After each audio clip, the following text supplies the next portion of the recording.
डर ये इग्नोर नहीं करने वाली बात है। ये किसी अंदर छुपी हुई बीमारी का अलामत हो सकती है। ये अभी भी मैंने पेशेंट देखा है जिसको कंटिन्यूअस एक्स्ट्रापोलेटेड बीट्स आ रही हैं, जिसको हम एक्टॉपिक कहते हैं, और ये उसको 2022 से आ रही हैं। उसके पास 11-12 ईसीजी है, उन सब में आ रही हैं। इसका समाधान नहीं किया गया। तो सोते सोते वो कहते हैं कि मुझको डर लगता है, मेरी आँख खुल जाती है। उसके बाद अभी आपके सामने एक लेडी गई हैं जिनका ओवरवेट है, वो सोते सोते उनको सांस रुक जाता है और वो चौंक के उठती हैं क्योंकि ब्लड में ऑक्सीजन कम हो जाता है। तो इसको हम ऑब्स्ट्रक्टिव स्लीप एपनिया कहते हैं। इसमें डरावने ख्वाब भी आते हैं, इसमें डर लगता है, चौंक के पेशेंट उठ जाता है। लोग टाल देते हैं ये देख के कि भाई ये तो वज़न ज़्यादा है, खर्राटे आ ही रहे होंगे, लेकिन ये एक बहुत बड़ी छुपी हुई बीमारी की अलामत होती है। इसके अलावा बच्चों में पार्शियल एपिलेप्सी जब होती है तो उनको भी डर की फीलिंग होती है, डर का सिम्टम होता है।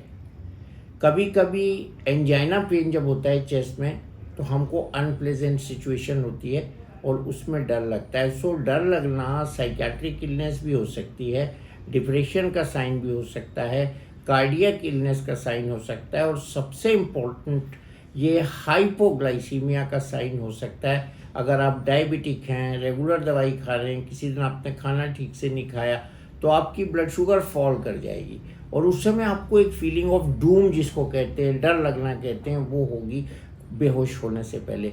सो ऐसे अगर सिम्टम हो रहे हैं तो फ़ौरन डॉक्टर के पास जाइए।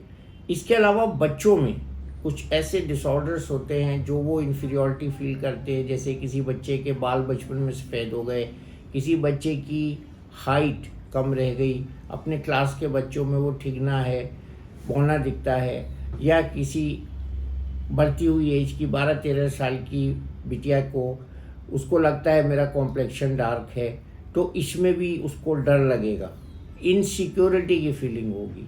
कुछ शिज़ोफ्रेनिक पेशेंट्स होते हैं, उनको भी फीलिंग ऑफ इनसिक्योरिटी होती है। जैसे लोग कहते हैं ना, मैं मेट्रो ट्रेन में नहीं जा पाता, मुझे सीढ़ियों पर चढ़ने में डर लगता है, मुझे लिफ्ट में डर लगता है, मैं भीड़ भाड़ वाले इलाके में नहीं जा सकता हूँ। तो डर खाली एक शब्द नहीं है, डिक्शनरी का ये शब्द बहुत सी बीमारियों का द्योतक हो सकता है। ये इसके अंडर बहुत सी बीमारियाँ छुपी हुई हो सकती हैं, और आजकल के ज़माने में हमारे यहाँ सडन कार्डियक डेथ इतनी हो रही हैं। तो ऐसा किसी को भी सिम्टम हो जो मैंने बताए हैं तो डर को डिफाइन कीजिए, ट्रीट कीजिए और उससे फ़ायदा उठाइए। बच्चा स्कूल जाने से कतराएगा, बच्चा स्कूल में पेट दर्द बताने लगता है, बच्चा कहने लगता है कि मेरे सर में दर्द हो रहा है, बच्चा मम्मी के कहना मानना बंद कर देता है, बच्चा अवॉइड करता है माँ बाप के सामने आना, बच्चा अवॉइड करता है घर में आके होमवर्क करना, सो जाता है।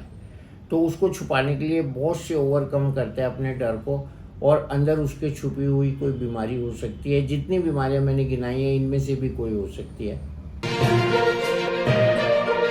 हाँ, आजकल बच्चे बहुत सारा सोशल मीडिया देखते हैं, कुछ ऑनलाइन हॉरर मूवीज़ भी देखते हैं, बहुत से गेम्स ऐसे होते हैं जिसमें कुछ ऐसे ट्रिक्स होते हैं जो डरावने होते हैं। तो सोते सोते उनको वो बैकफायर करता है, सपनों की शक्ल में, या उनको वो ख्याल आ जाता है। तो दोनों केसेस में उनको डर लगेगा, चौंक जाएंगे, उठ जाएंगे। कुछ बच्चों को नॉक्टर्नल एन्यूरेसिस होते हैं, पेशाब लगने से पहले उनको एकदम डर लग के आँख खुल जाती है, या डर लगने के बाद पेशाब हो जाता है। दोनों केसेस में ये इम्पोर्टेंट होता है बच्चों में। हमारे चैनल आई ऑफ ट्रुथ को सब्सक्राइब कीजिए YouTube पर, इसे फॉलो कीजिए Facebook पर, Instagram पर, Twitter पर और कू पर। हमारे चैनल के बारे में फीडबैक देने के लिए हमें मेल कीजिए ioftruth.6@gmail.com पर।